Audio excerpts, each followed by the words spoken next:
বাজার ব্যবস্থাপনা নিয়ে সন্তুষ্ট অর্থ উপদেষ্টা ডক্টর সালেউদ্দিন আহমেদ।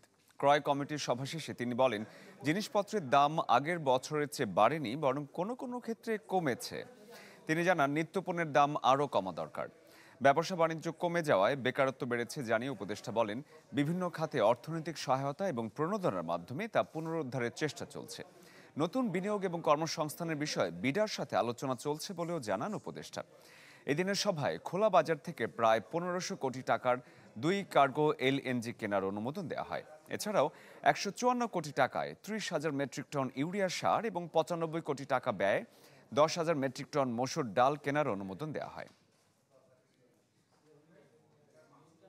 সার্বিকভাবে অর্থনীতি একেবারে খুব খারাপ হিসেবে না, একটা হয়েছে যে ব্যবসা বাণিজ্যতে কিছু মন্ত্রণালয় থেকে সোর্স অফ ইনকাম যেটা আমরা বলি সেটা কিছুটা হিসেবে, কিন্তু একেবারে একদম ধ্বংসের পথে চলে গেছে, পড়ে যাওয়ার পথে আমরা মোটামুটি উদ্ধার করে নিয়ে আসছি।